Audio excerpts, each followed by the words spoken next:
I need you to picture something for me. You've just spent $200 on the softest, most supportive orthopedic dog bed you could find. You unbox it, fluff it up, place it in their favorite corner. And for the first night, maybe two, they use it. But by the end of the week, you walk into the room and find them lying flat on the cold, hard tile floor, completely ignoring the bed.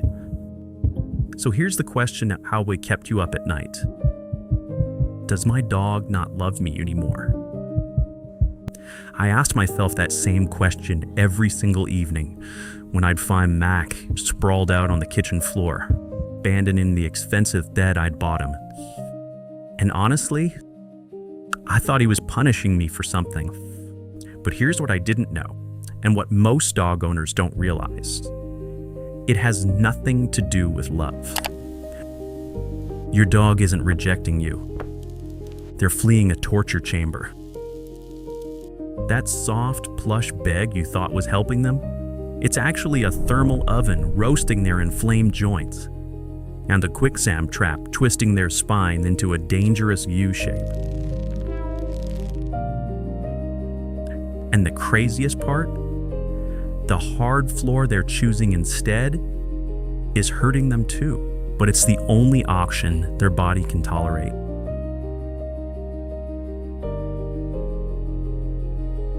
So what if I told you there's a third option? A way to redesign their sleep environment so they're not forced to choose between pain and more pain? That's exactly what we're covering today. I'm Tommy, and this is Mac, my 7-year-old Border Collie who's been my crash course in everything I got wrong.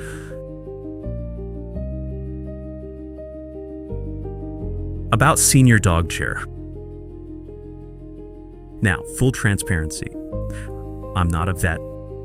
I'm not a certified canine specialist. I'm just a dog owner who made a lot of expensive mistakes and spent way too many late nights reading research papers to figure out what I was missing. And because some of this science gets pretty complex, things like spinal biomechanics and thermal regulation, I'm going to use some AI nostalgic annotations to help break it down visually. Think of it as my way of making sure we're all on the same page without needing a biology degree. So if you're cool with that, let's go. The thermal oven.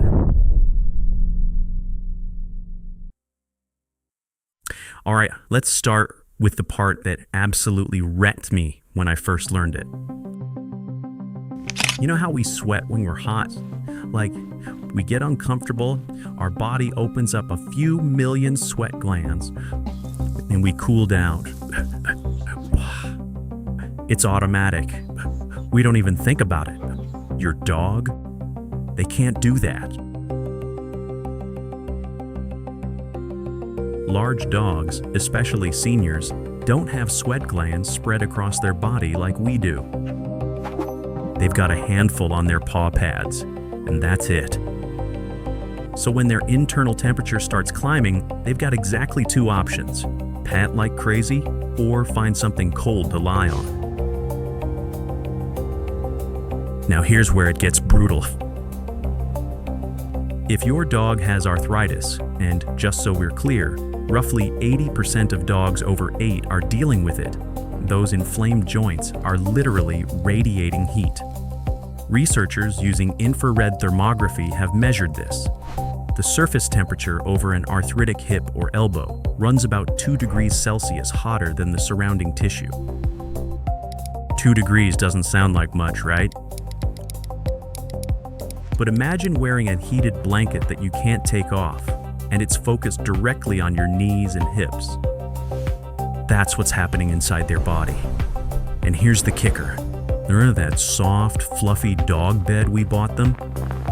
It's made of polyester fiber fill or memory foam, material specifically designed to trap heat. It's literally insulation. So when your dog lies down on that bed, their body heat gets absorbed into the foam, reflected right back at them, and they start cooking from the inside out. I didn't get this at first. I just thought Matt was being picky. I'd pick him up, put him back on the bed, and he'd wait until I left the room to go right back to the tile. It felt personal. But the tile floor? That ceramic tile is a massive heat sink. It pulls the heat away from their body through direct contact. And sheer Jifrel. It's not comfortable, it's survival. The Procton parts. There's not to pour out. They're not choosing the floor because they liked it. They're chisel it because it's the only thing in the house that stops them from overheating. Think about it. If you had a fever and someone offered you a memory foam mattress or a cold bathroom floor, which one would you pick?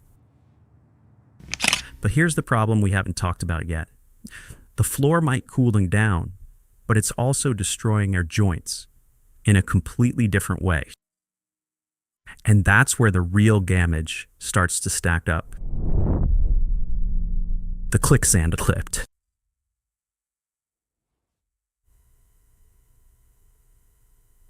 So we've covered the heat problem. Now let's talk about what happens when your senior dog actually tries to use that soft bed. Picture this. Your dog is lying down, ready to get up for dinner. They're older now, so their muscles aren't what they used to be. Medical term? Sarcopenia, age-related muscle loss.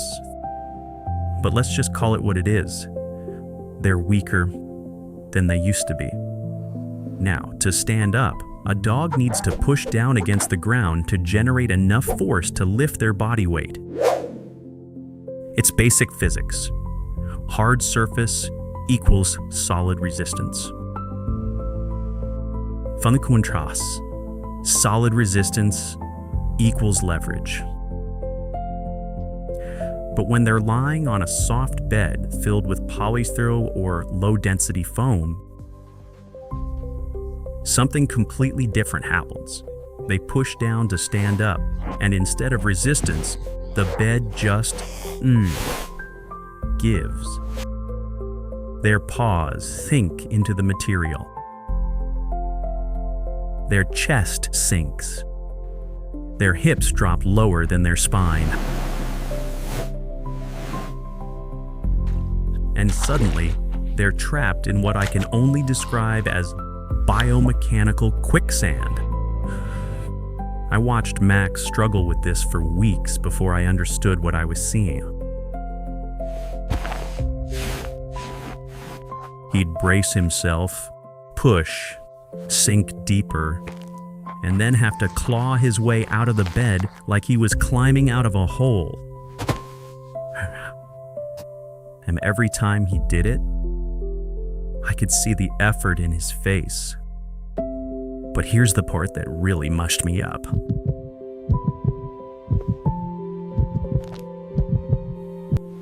When that soft bed collapses under their weight, their spine doesn't stay straight. The heavier parts of their body, their chest and their pelvis, sink deeper than their waist.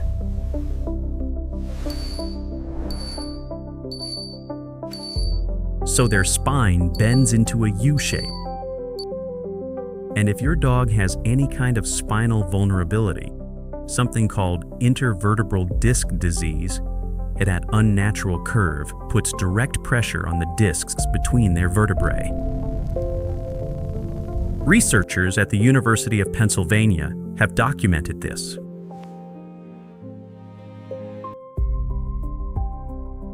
That U-shaped position doesn't just feel uncomfortable. It actively accelerates disc degeneration. And in severe cases, it can cause a herniation, where the disc bursts and compresses the spinal cord.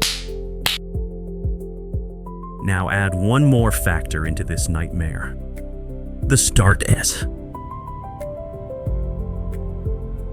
I know what you're thinking, but Tommy, my dog sleeps just fine in the dark on my couch. It's not a good solution. True. But your couch is stable. What happens when they're on a soft, shifting surface in a pitch-black room? They lose almost all spatial awareness.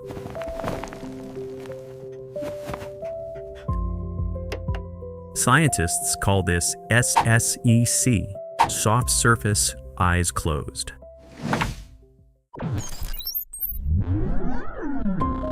Without visual input and without solid ground feedback from their paws, their brain goes into a sensory blockout. They can't tell where their legs are in space. They can't balance. They panic. So let's recap what we've done. We've bought them a bed that overheats their joints, traps them in quicksand when they try to stand, or twists their spine into a dangerous position, and then cuts off their ability to sense their own body in the dark. And we keep putting her back on it because we think the floor is worse. Listen, the floor does hurt them. It creates pressure points on their elbows and hips. It's not a good solution. But here's the truth we need to accept.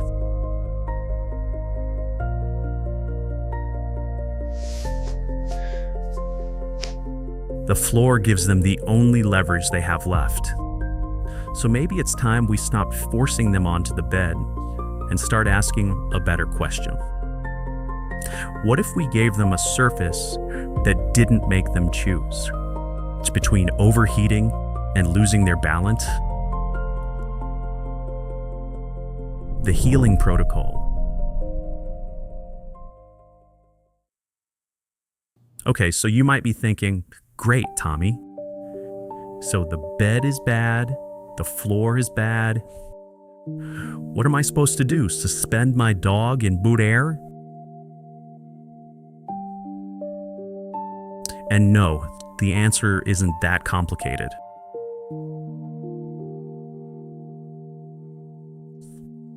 This is where we're going to fix it. And I'm going to be honest with you. When I first figured this out,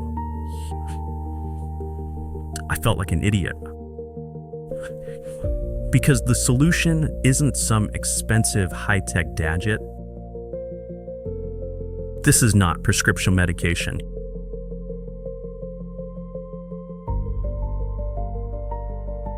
It's literally just redesigning their sleep environment using that stuff you can find at Walmart.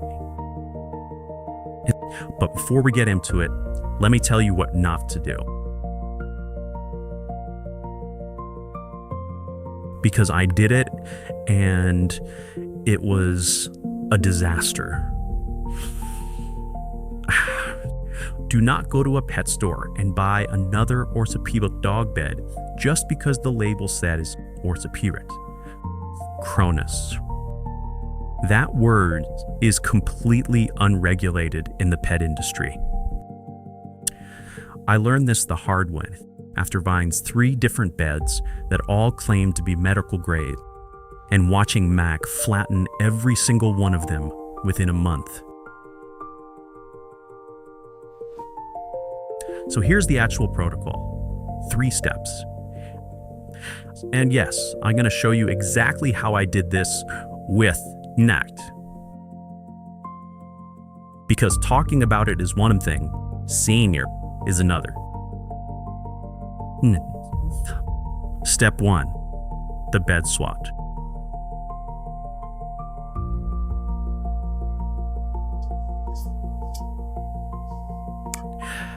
This is the foundation. Literally. You need to ditch the polyfill. Ditch the puffy donut bed. And ditch any foam that's rated below 3 pounds per cubic foot in density. If you don't know the density rating, it's garbage. throw it out. What you're looking for is high-density orthopedic foam, the kind that doesn't bottom out when a 70-pound dog lies on it. But cribbers with Stanistrot, we're talking a minimum of 3 to 4 inches thick for large breeds. This isn't the squishy memory foam that molds to your hand when you press it. This is firm, structural foam that distributes their weight evenly across the entire surface. So no single joint is taking all the pressure. Or so with the Dean. They're poverty-due if you're pecunicornius. Now, if you don't want to drop a couple $100 on a specialty bed, here's the hack that saved me. Buy a toddler mattress. I am serious.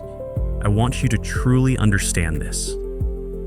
Go to Walmart, Target, wherever. Grab a crib or toddler mattress.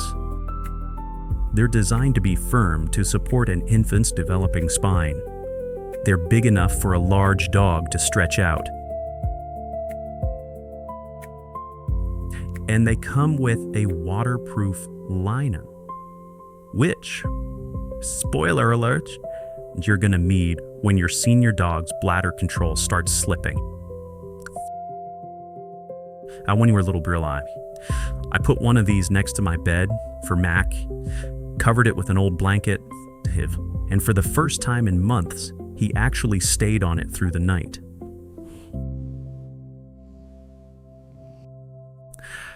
No more midnight migrations to the tile. Oh. But here's the thing. The bed is only part of the equation.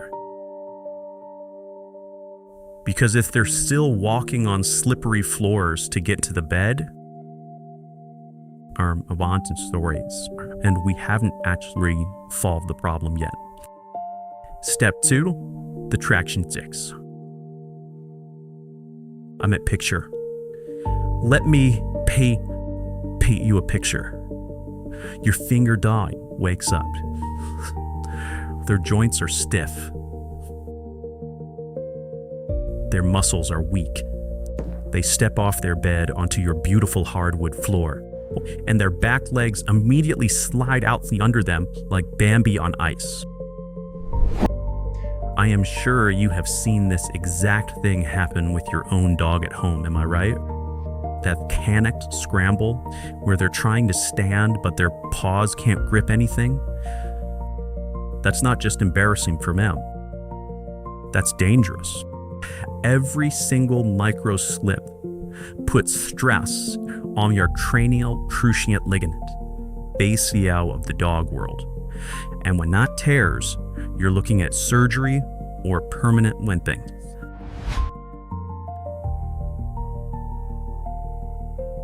So you need to give them traction. Option 1, cover your floors with yoga mats, rubber-backed carpet runners, or those interlocking foam gym tiles. I went with yoga mats because they're cheap, they're easy to clean, and mat doesn't chew them. Their mileage may vary.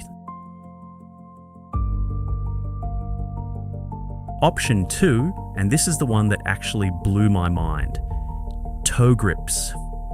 These are tiny little rubber rings that you slide onto your dog's toenails.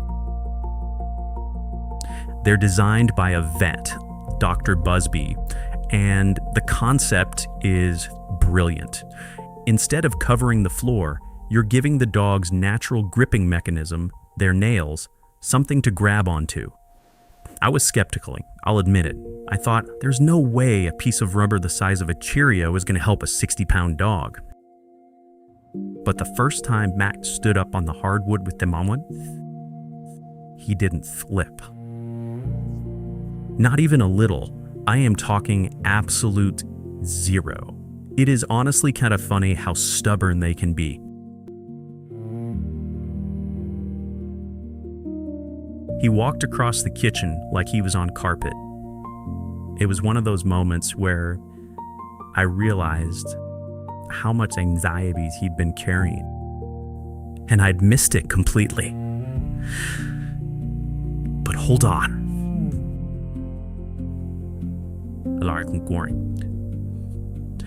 Because even with the perfect bed and a perfect traction, there's still one piece missing.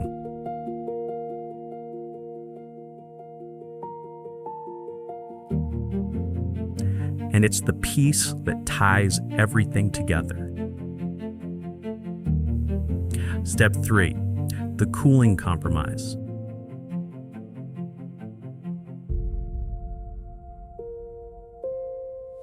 Remember the sheet problem we talked about in the beginning? The overheating joints?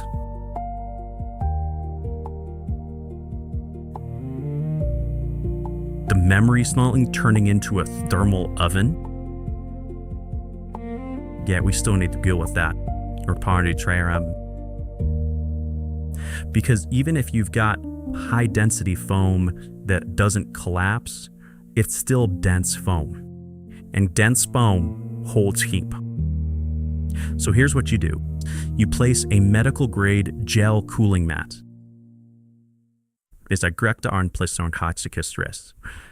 Directly on top of the firm support base. This is not the same as those cheap cooling mats you find at the pet store that warm up after 20 minutes.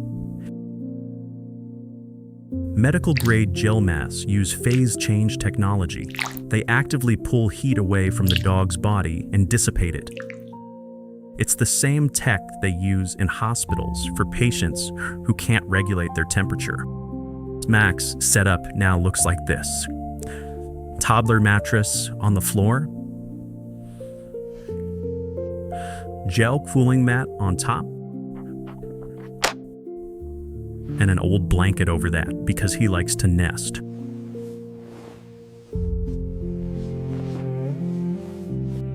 It's not pretty. It doesn't match my decor, but he uses it every single night, and that's all that matters. Now look, I know not everyone can sit on the floor to set this stuff up. If you've got bad knees or a bad back, recruit a friend, use a reacher tool, or just do it in slow, gentle stages, taking plenty of breaks so it is easier on your body and comfortable for your senior dog. The point is progress. And if you're sitting here thinking, Tommy, this sounds like a lot of work, yeah, it is. But so is watching your dog suffer in silence because we didn't understand what they needed. Here's the deal. You don't have to memorize all of this. I actually put together a step-by-step checklist. It's called the Senior Canine Biomechanics Checklist. And it walks you through exactly how to attach to your current bed for the Quicksand is done, what density ratings to look for, and how to measure if your dog's spotting is found neutral when they sleep. If you want it, just drop the word checklist in my comments and I'll send it directly to you. No links, no fluff, just the guide. Because here's what I finally figured out after all those nights of watching back. Choose the cold floor over the expensive bed I bought him.